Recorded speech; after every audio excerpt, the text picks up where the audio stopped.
Hey YouTube, Sean G back with another video.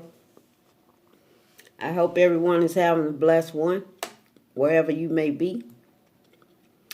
I'm back for round two, guys. I said that I would make my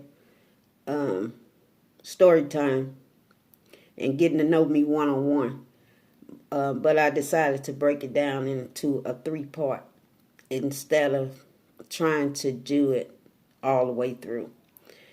At this second phase, guys, from the age 17, I had already made a decision on what direction I wanted to take my life. And in order for me to have been able to do that, I had to put some things in order. And what I mean by that, I had this far off the wall plan, let me put it that way, foreseeing into my future, let me put it that way. I came up with, from the age of 17 all the way to the age of 50,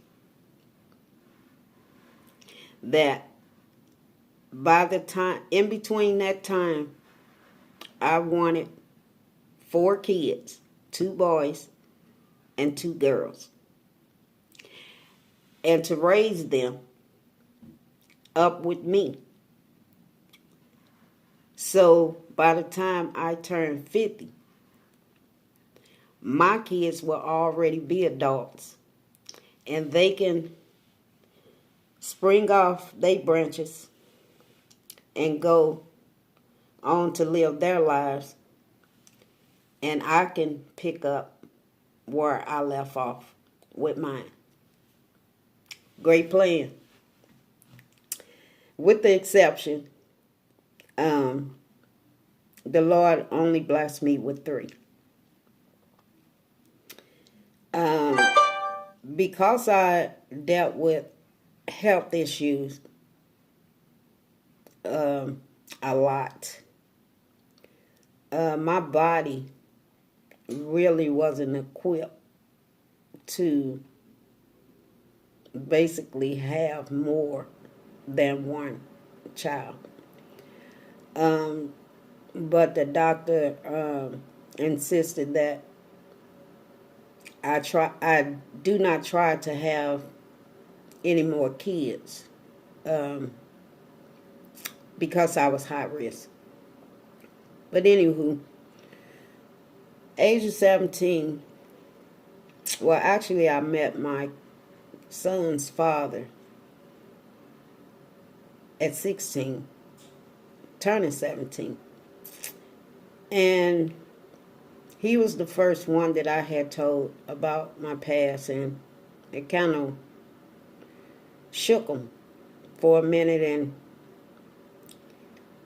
it took our relationship into another direction. But he also taught me some things as well from the male perspective. And me being who I am, I'm an upfront person. I don't hide, nor do I sugarcoat anything, because I don't have to. If you guys go back to my relationship poem, it has everything to do with my relationships. So I'm quite sure with this video, guys, y'all will be able to connect to it too. But anywho, he also showed me some things as well.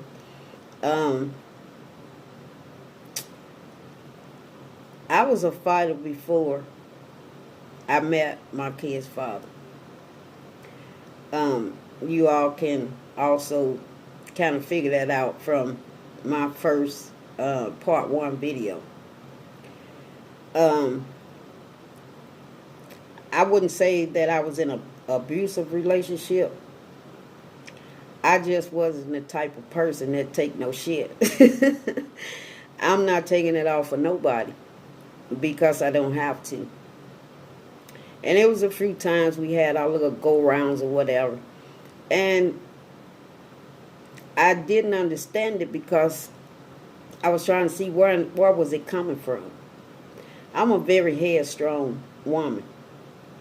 And I do hold my own. So, therefore, I ain't going to give you nothing that you ain't trying to give me. But I do fall in these three categories when it does come to a relationship. One, if you love me, you'll respect me. And if you respect me, you'll care for me. And if you care for me, you'll support me. And if you support me, then you'll give me that security. I don't need the 6 hand. If you want to add to what I already got with the 5, we good. Because anything outside of that creates a problem. And that's something that I don't need. Didn't ask for, don't want. So therefore, I don't have to have. But anywho, by the time I turned 18, I was pregnant with my first son, which is my oldest son. He's 33 now.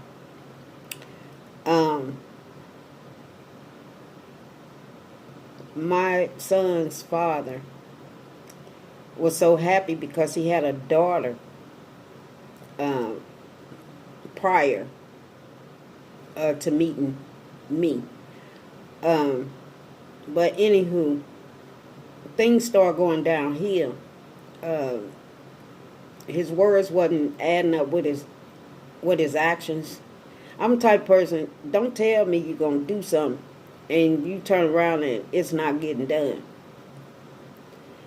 It don't work like that with me. If I say that I'm going to do something, you can bank on it. If I have it in my power to do so. And even if I haven't got to it yet or around to it, don't mean that I won't. Just be patient.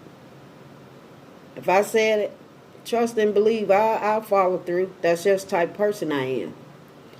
But for whatever reason, our relationship started going downhill to where it started getting physical. That ain't about to happen, partner. Whatever happened to me before you was all that was going to happen. Physically, mentally, emotionally, psychologically, indifferently. All of them wrapped up in one. Those 5 things that I just counted out is exactly what I mean. It ain't no in between, none of that. Now what you adding to it better be better than what I already said. Otherwise, I feel it's fair game.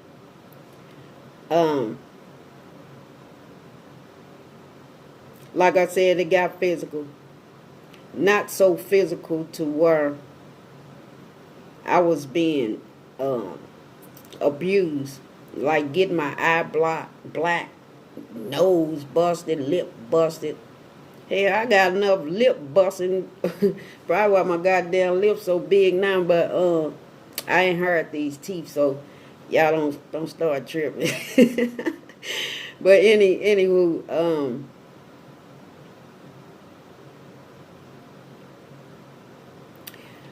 I damn near lost my train of thought. But anywho, I wasn't taking no ass whooping from nobody. I got enough of them from childhood.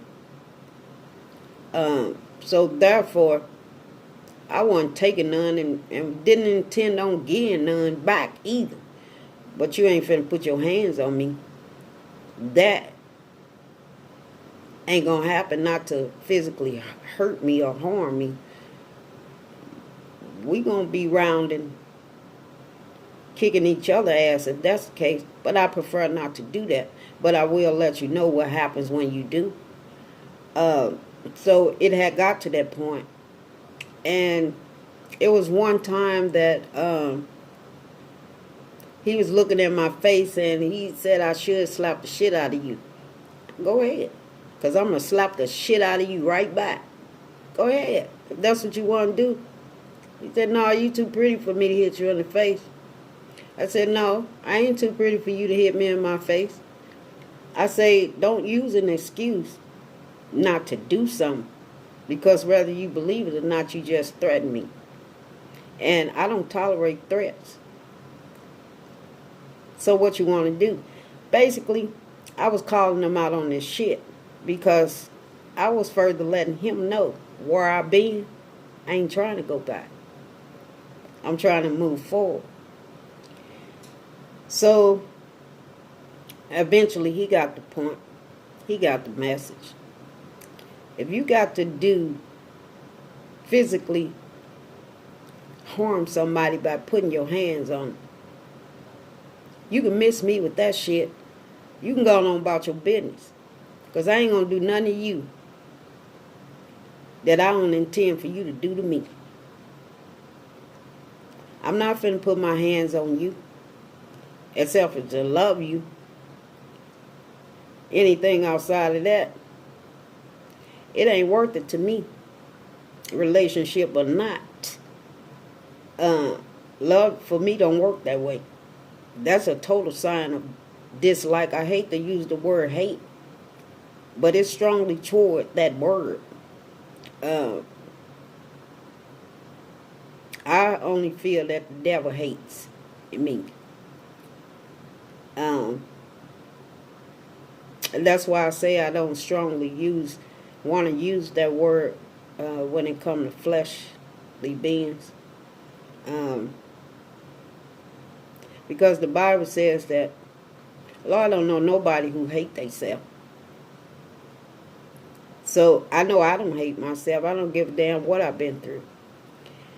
And it's not that a person hate themselves even though they might say they hate themselves.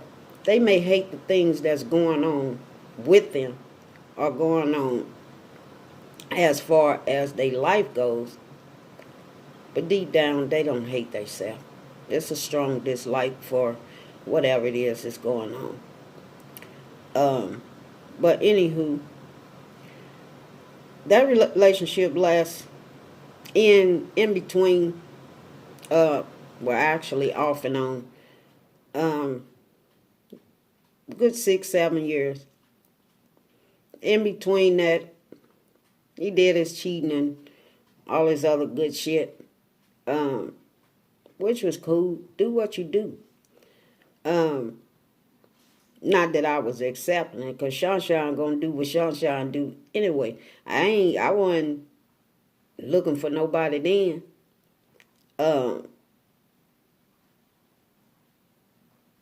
But it ended up being that way. We end up dating and end up having a relationship, boyfriend, girlfriend. And he said he wanted a son, which was cool with me because I said I wanted 4 kids. So, with that said, guys, just because you want something don't necessarily mean you got to have it right then and there. But I already knew what I wanted. Like I said at the beginning of this video, I had already had it set up on how I wanted to live my life.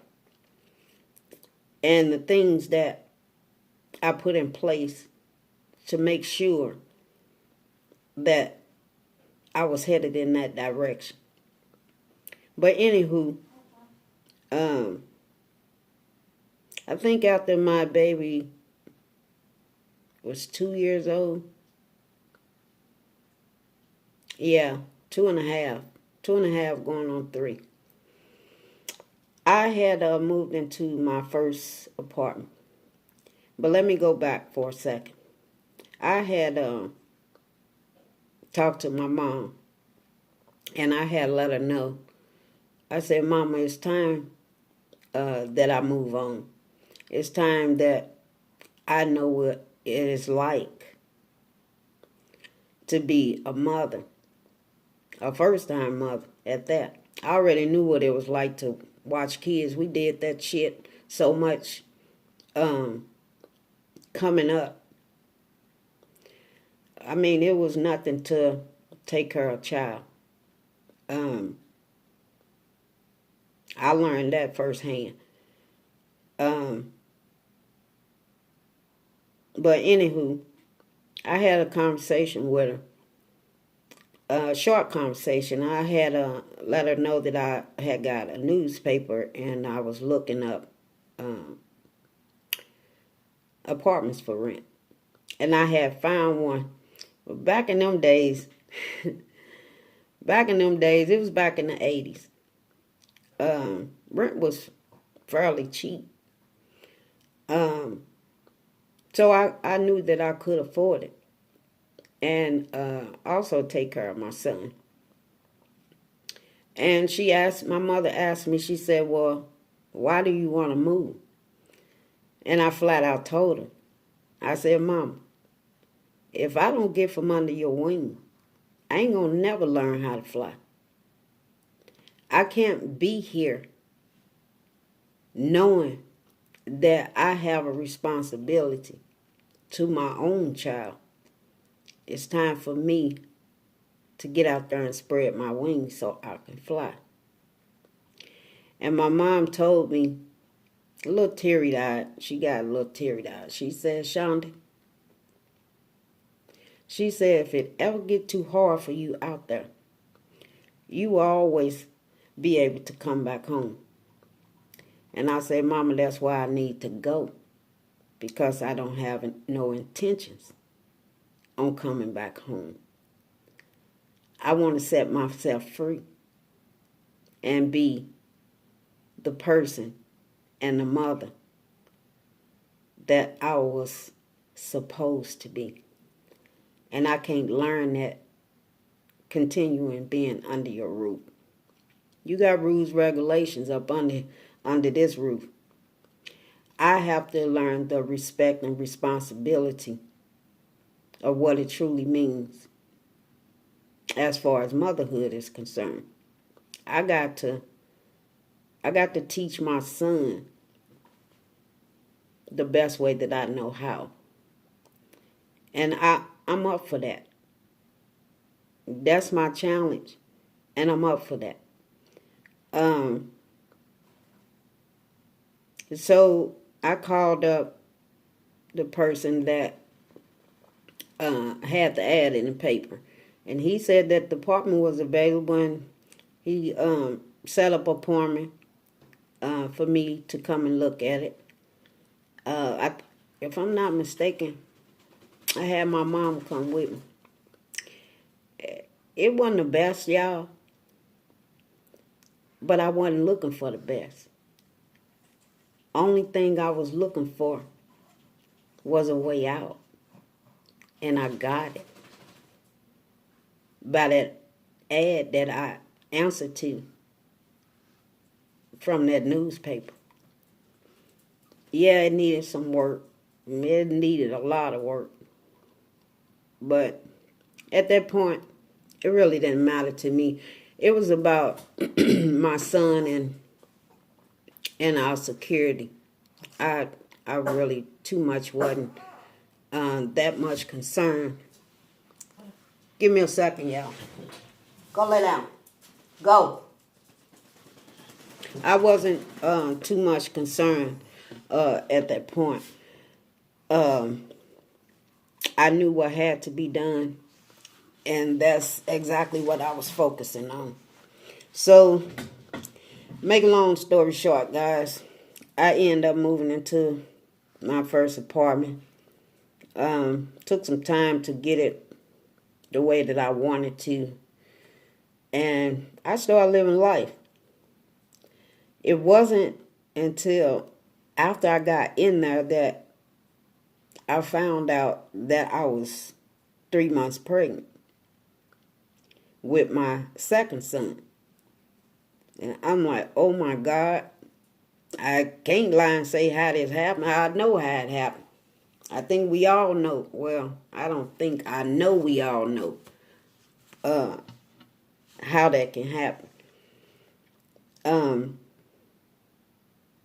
So I had got in touch with my son's father. And I explained to him what was going on, this, that, and the third. And ladies, if you ever been in that type of relationship and just because shit don't work out, they want to falsify some information. I'm not that type. I know what I did and I know who I did it with. It don't matter what you got to say about it, because my truth is just my truth. So I had another go round with him. Him being immature. I was like, fuck it. They mine anyway. We gonna make it with you or without you. And I'm gonna leave it at that. So as the pregnancy go on and I'm getting my life together, still going back and forth, seeing my family and seeing my mother.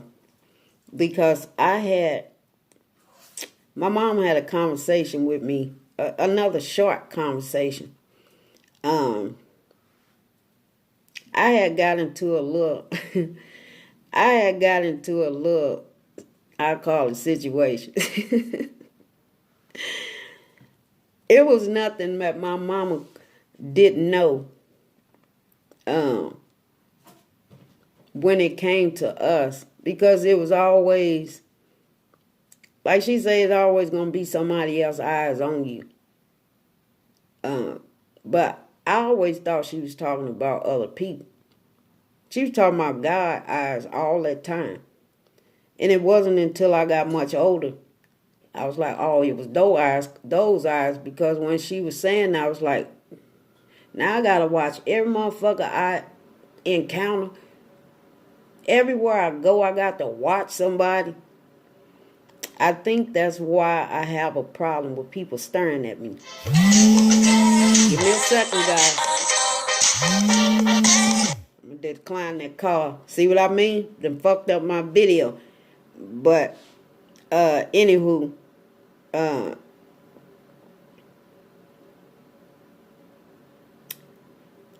I got to get back to my concentration, guys. I hate to be interrupted like that when I'm trying to make a video.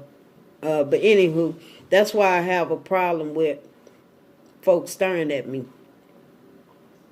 I know it's their eyes, but it's the way they look at me. And I immediately would say hello, just to be polite. I'm respectable. I'm respectful in that manner, because if I don't tolerate disrespect, I'm not going to disrespect nobody else. I want to treat people the way I want to be treated. And disrespect will never be in that category. And when I say hello, I may not get a hello back. I might get a You know how people get all snappy and shit, and it's like, oh, okay, you one of them. Okay, I don't say nothing. But if you stare at me much longer after I done spoke, and you just standing there like a tree, ain't moving but just staring, I'm going to approach you. And I'm going to approach you in a respectful way. Now, I know that I done spoke already. I ain't too deep where I can't speak. But I didn't get it back. So I'm like, okay, this one here, stuck on some bullshit. Okay, we're going to see where we going with this. So I immediately say, it's not polite to stare at people. That's why I had said hello. But since you didn't say hello back, I would like to ask, why are you staring at me? I don't have a problem with that. Because I do want to know why. I want to know why in the fuck is you staring at me. Because I try to keep myself from going left from, my background. I don't trust shit. That's why I have to make sure that I'm in my lane, and I'm trying to stay in my lane, because she can go left real quick. And the person kind of had like an attitude or whatever. So I say, you know what? I'm gonna go ahead and say this. It's not polite to stare at people. It gives off the wrong signals. And the only reason why I asked you that was because I wanted to know. I can't think for you, and you can't think for me. But from what I was seeing from you, it wasn't something that I liked. I took it that you was looking at me in the wrong way for the wrong reasons. And when I said that, this person said that they apologized. They didn't mean to offend me that way. Shonda, you got this game and you gone with it, baby. You don't have to live that life no more. Even though I know throughout life I'll be guarded, that's just me. That's just a part of me. Or that became me. I try to let people down gently, and lift them up gently at the same time. But I know that I didn't encounter some shit, and I'm going back to this little short conversation me and my mama had. I was supposed to meet a friend at the park. She had told me that we were going to go chill up in the park. Some guys was supposed to be up there or whatever. She was call herself liking, I guess. But anywho, I had told her bet I'd be up there. So by the time I got up to the park, it was a lot of people in the park, but she wasn't in the park. I'm like, where in the fuck is she at? So as I'm getting closer and closer, almost down to the basketball field, or whatever y'all call it, it was a lot of girls standing down there. They was chit-chattering and cussing and this, that, and the third. So as I'm getting closer down now, I'm like, holy shit, I know now one of these girls out here. I'm like, damn, where is she at? She wasn't nowhere around. So I heard one of these girls said, bitch, what is you looking at? Who is you looking for? Do you want something? I'm like, hold up, wait a minute. Where's all this coming from? You don't know me, I don't know you. So words got exchanged. It was about 15 of them, to be honest. I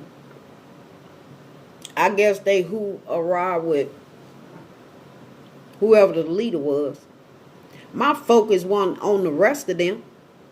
I know y'all rah-rahing offer what y'all think is y'all partner.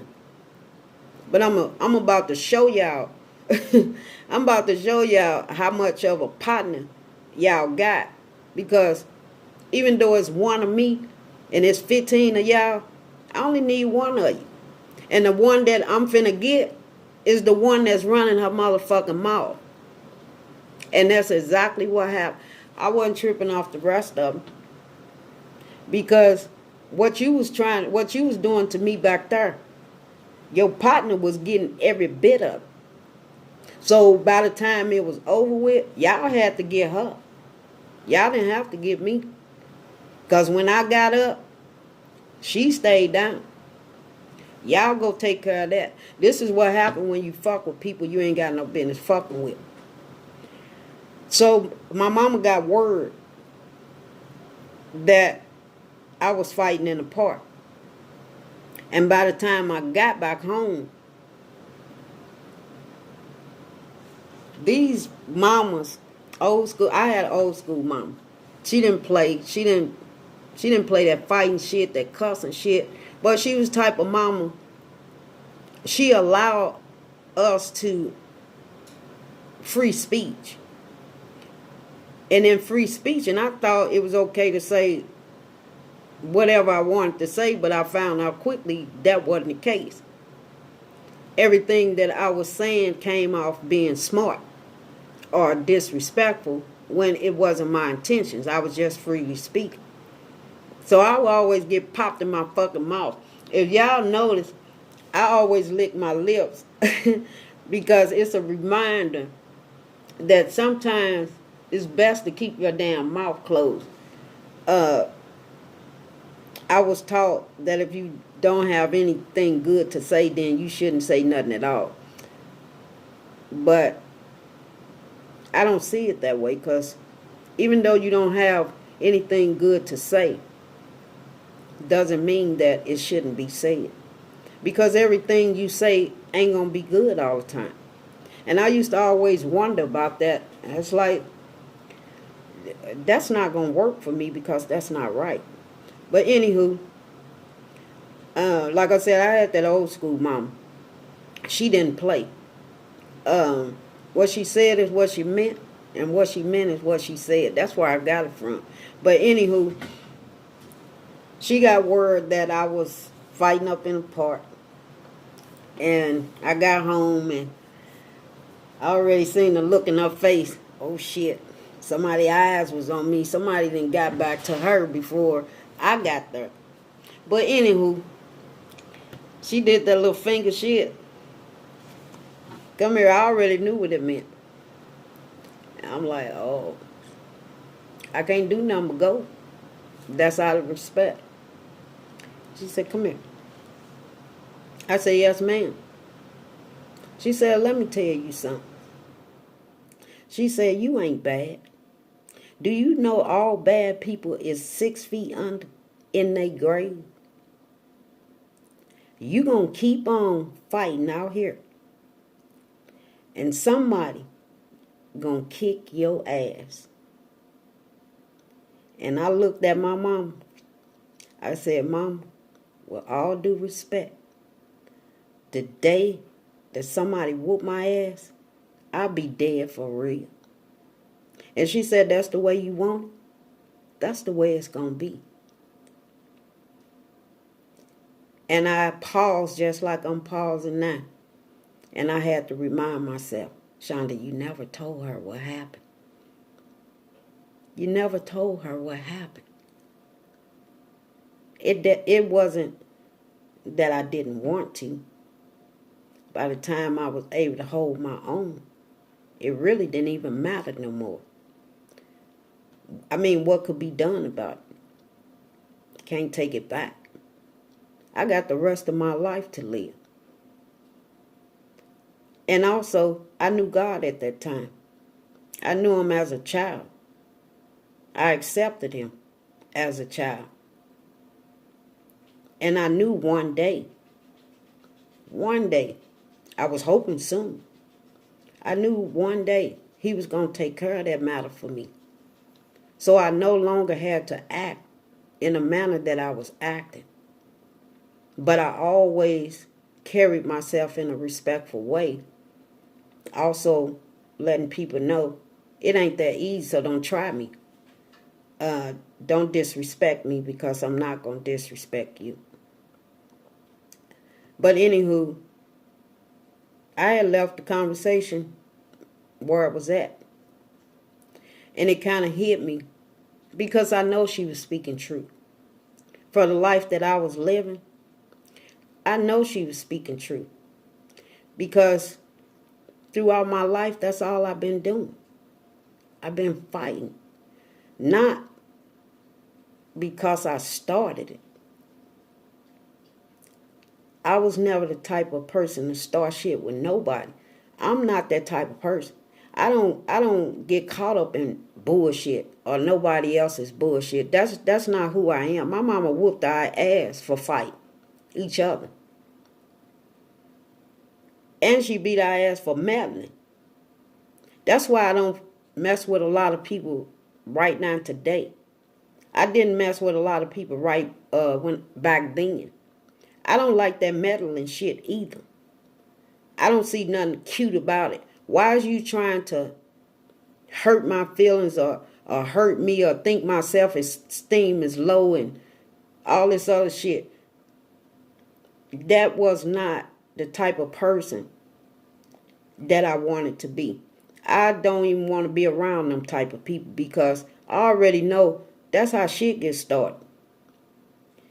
And 1, 2, or 3 things can happen when you're around people like that. Your ass will end up in a hospital, end up in jail, or your ass will be dead. And for what? You meddling with some damn body. Stop meddling. So I left the conversation where it was. But yet I thought about it. And it rained every single step from that point of my life. Because I already knew the life I had. I already knew the life that I was focused on. And I already know the shit that I was going to have to go through. What approach I was going to have to take. So, with me never telling my mama what happened, I made up in my mind that when I had moved, or when I finally had moved, I made it my business to always see my mama. 2 days never went by. If I had to walk with my babies to my mama's house, that's exactly what I did. I made it my business to not miss that time with my mom. Because those words, it was like they was haunting me. She was basically preparing me for something. And I took it as though one day,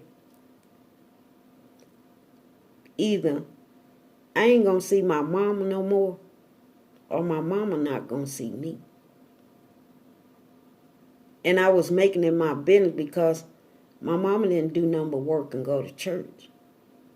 She wasn't a street person. She wasn't a person that drunk, a person that smoked. I never saw it. All I know from seeing and growing up, still in my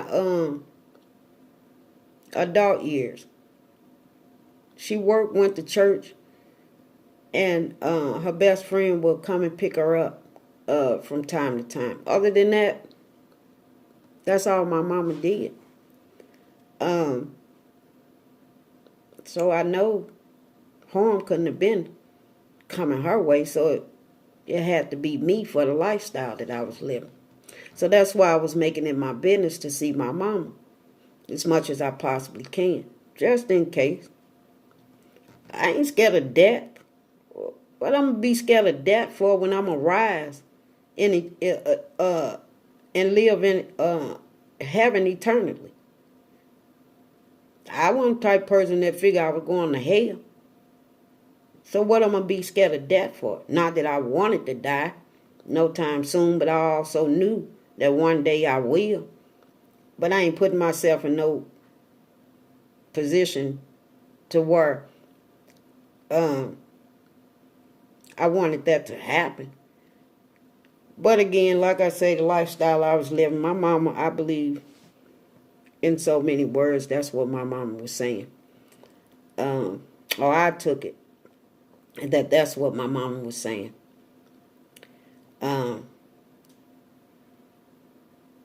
Either I wasn't going to see her no more, or she wasn't going to see me. But anywho, life went on. By the time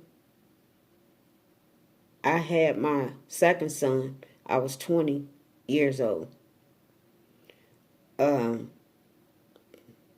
Two sons at 20.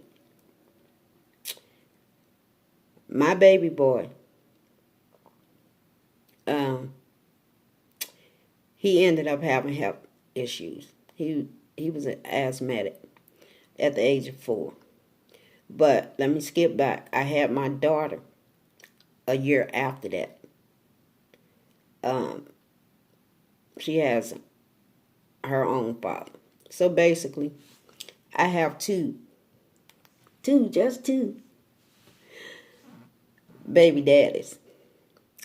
Just to show you, I'm not that flirtatious type of person. I know what I want. I'm the type of person that's going to get what I want. But I also know what I needed. And the only way that I was going to get what I needed was from my Father, who's in heaven. The one that has full supply. And I didn't have to worry about, looking behind my back or whatever. Somebody come running up on me because I can't pay them back and all this other shit. I got 2 kids to take care of. I shouldn't be borrowing shit no damn way. But anywho, I never put myself in a position to where somebody would say that I owe them something. Because I didn't want that hanging over my head. Because if I found myself in a position where I couldn't pay nobody back, I don't want nobody going, don't fuck with her, she don't want to pay nobody back, or yada, yada, yada. I should kick her ass and this. I may not have been able to pay you back at that time. I'm a hustler, baby. I get some change somewhere. I was never going without. But I never really asked anybody for much of anything. Because whatever I needed, I prayed to Almighty God for it. And whatever I wanted, I got on my own, basically. So if you feeling a couple of dollars because I'm short on a loaf of bread or some shit like that is a problem for you, that's got everything to do with you. That ain't got shit to do with me. Only thing I do is say no. No big issue. I ain't got no problem. But don't go around like shit bigger than what it's supposed to be. I do not like people going around lying on me. I do not like people coming back telling me what some motherfucker body else said. I'm this type of person. And I always will be this type of person. If I ain't told you shit, then don't believe shit somebody else said about me. How you know it's true about me is that somebody else repeat to you the exact thing I told to them. That's how you gonna know it's true. Anything outside of that, they trying to kick up some shit. Don't get caught up in it. Y'all go back to my video, These Are They. It's folks out there that is like that. People will try to fuck your world up if you allow them to. You ran across one that already had that to happen as a child. What the fuck make you think I'm finna allow it to happen as an adult? Not gonna happen over on this camp. No, sir. No, ma'am. So I started to basically eliminate myself from a lot of people. I really became self by, and besides, I had 3 kids to raise. And when I found out that my baby boy was an asthmatic, I did this thing that I used to see my mama do when she thought we would sleep. She would come and check on us, but without disturbing us, she would take her finger and come as close to our nose. If she see us breathing out our mouth, she knows that we alive. But if our mouth is closed, she'll take her finger and she'll come as close to our nose to feel the heat from our nose to make sure that we're breathing. And that's what I was doing with my son, my baby boy. I went to go and check on them before I laid down. And I noticed that my baby boy wasn't breathing. So I turned on the light and I ran over there to him, and his lips had turned this bluish color. So I had to rush him to the hospital. And they had told me that it was good that I brought him when I did. Otherwise, he'd have died at home. He had a severe asthma attack. And I didn't know that my baby was an asthmatic. The doctor's appointments, never missed them. Now that I am big on. I was in the doctor's office as much as I possibly could with the life I had. Hell yeah, I'm going to be in there. I want you to check this, I want you to check that, I want you to check this, I want you to check that. It had got to the point where they knew my ass by name. When they looked at me, they, what is you in here for? Y'all know, a checkup. That's why I'm here. You just was in here 2 weeks. Okay, I'm back 2 weeks later. I need a checkup. So I was good on as far as medical checkups with my kids as well, to be at their healthiest they possibly can be. I know I fought to be at my healthiest. And when I found out, well, my baby stayed in the hospital, I think for 5 days or more. They had them on these tubes and shit, and I mean, that's something that a mama really don't want to see her child going through. So yeah, guys, my life jumped from one thing to another. But I took on that responsibility because I am his mama. We in and out doctor visit. He was barely able to go to school. He would miss 30 days at a time because he was so sick. And if it wasn't him being sick, it was me being sick. If he's not in the hospital, I'm in the hospital. It's like, oh my God. But I found a way to balance it out. I prayed over me and my kids because I already knew what I was facing. I already had health problems. Now I got one of my babies with a health problem. And we back and forth to his doctor. I love her. Dr. Yvette Brown. If you ever look at this video, honey, I just want to say that I love you and I thank you for all of those years that you took care of my babies. Guys, Dr. Brown was my kid's pediatric doctor. She was so loving, so caring, and so kind. She even got to the point where she gave me her personal phone number. That's just how close we had gotten. My son, to this day, keeps in contact with her. So I thank and praise God for her. But we were be in there, and she'd tell me what I need to do. And when Jarrell was in the hospital or whatever, um, I would get in touch with her. She'll come and see him, or she'll call me and check up on him. And I tell her, well, if his breathing treatment's not working or whatever, that I would have to take him on to the emergency room. And she would coach me over the phone, just to keep us from sitting in that emergency room that amount of time. Um, that's why I say it was a saving grace. The Lord, the Lord will put the right people in place at the right time. I'll say that much. Um, as far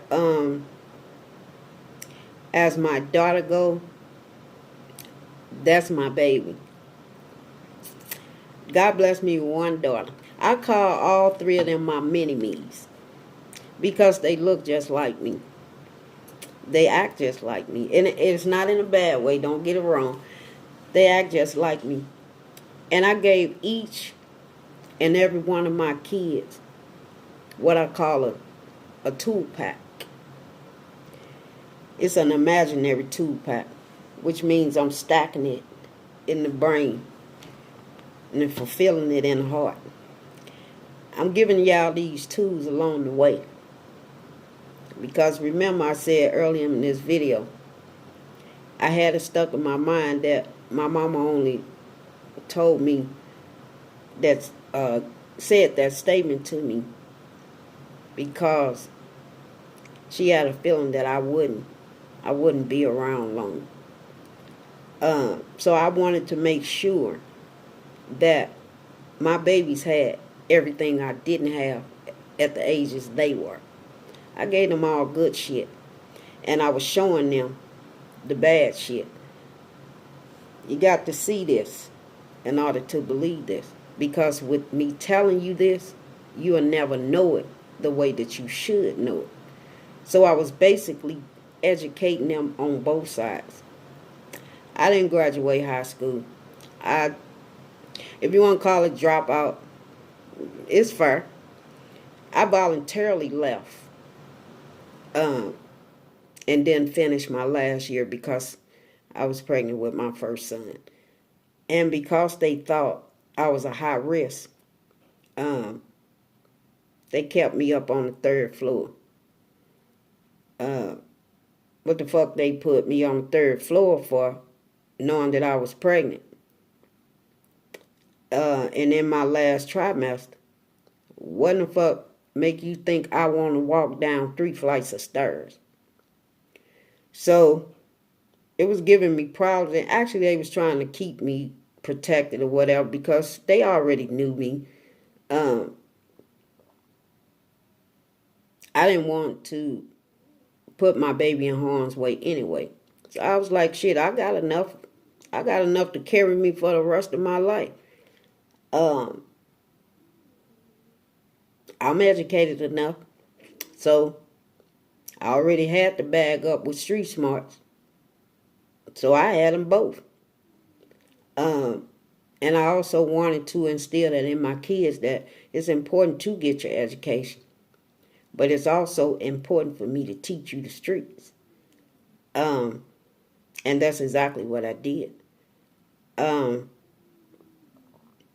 also to let them know, in case of emergency,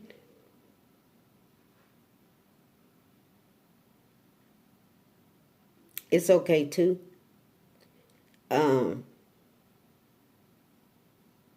We know the life that we live and what my kids saw. You can't run and you can't hide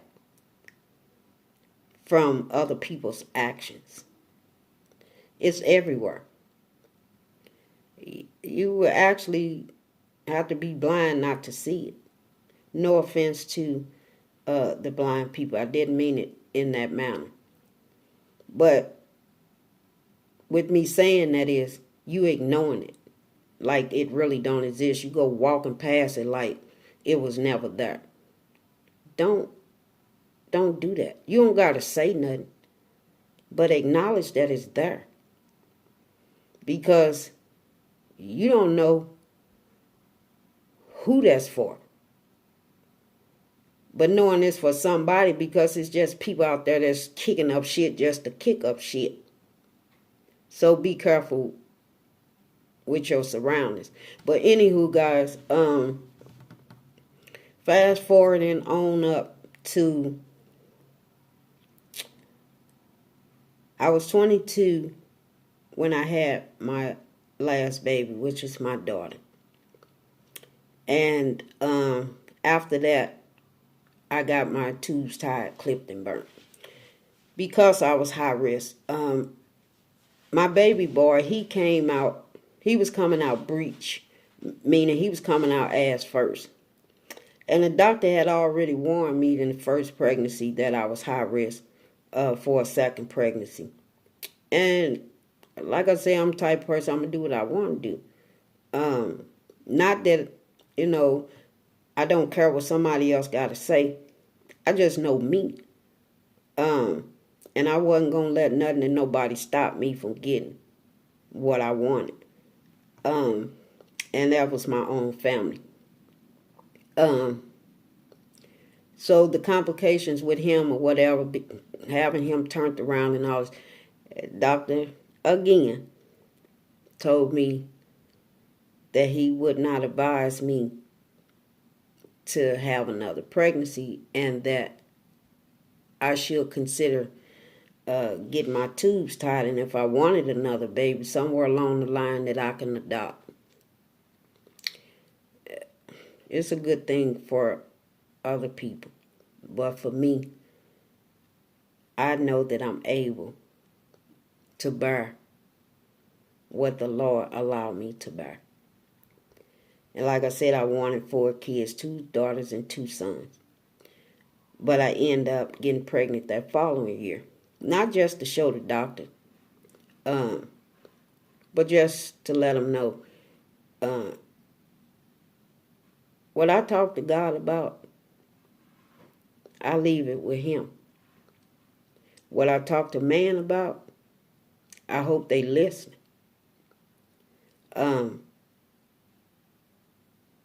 I had very bad complications when it came to my daughter. I was so high risk. I basically almost lost my life trying to give birth to her. But as y'all see, I serve a mighty God.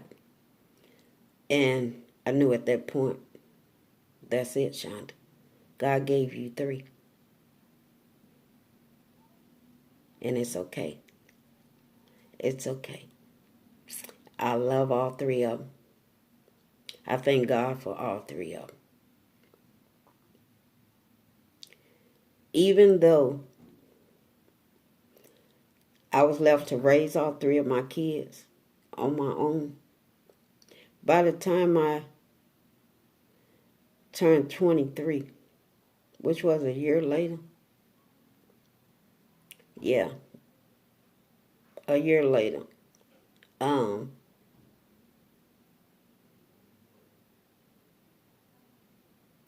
had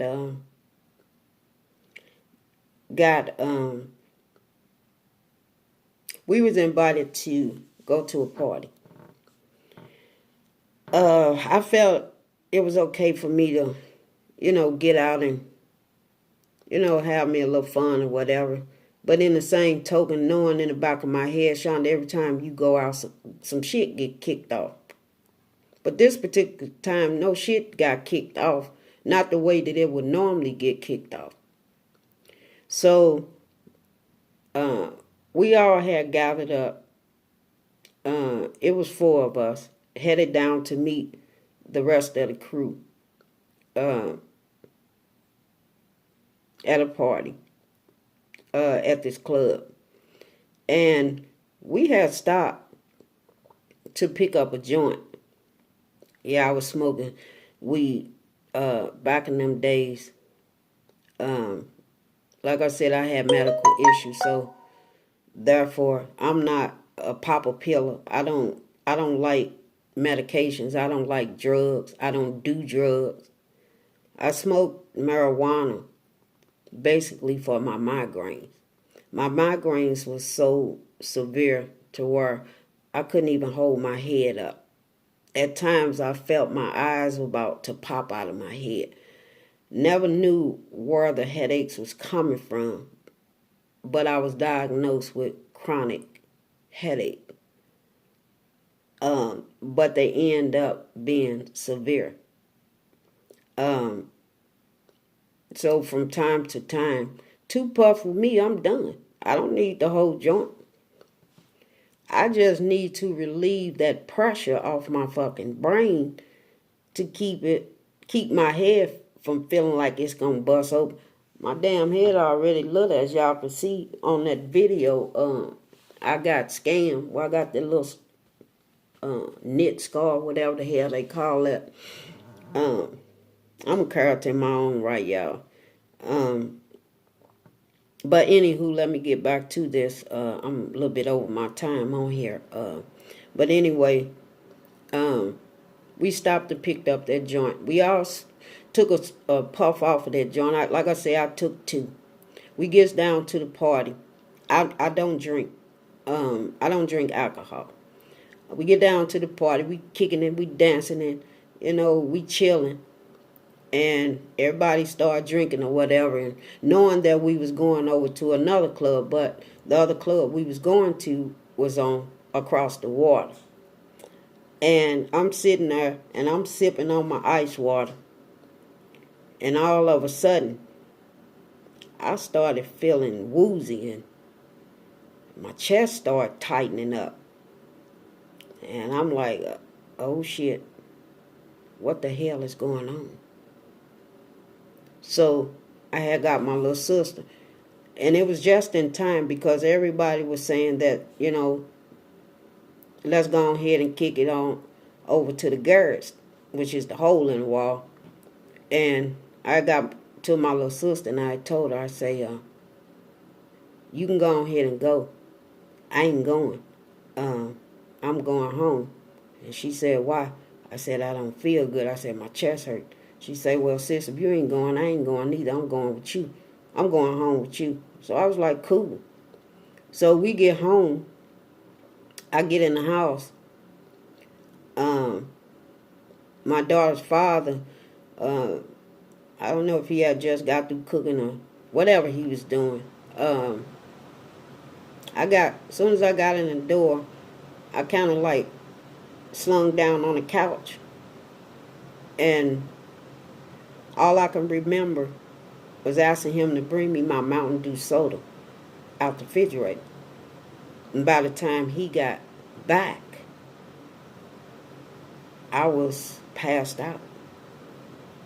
I'm going to pick up on this on my part 3, guys. The end of 23, the beginning of 24 years to 39 years.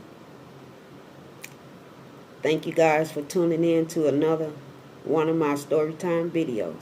You guys know that I will never leave my videos without leaving them on a positive note. And you guys know the word that I use is power. I'll take the P for pressure, and I'll take the R to release that pressure. But I want to share the OWE with you guys because you owe it to yourselves to be the best you can be. Remember, God loves you, and I love my fam too. And I'll see you guys on my next video. Be blessed.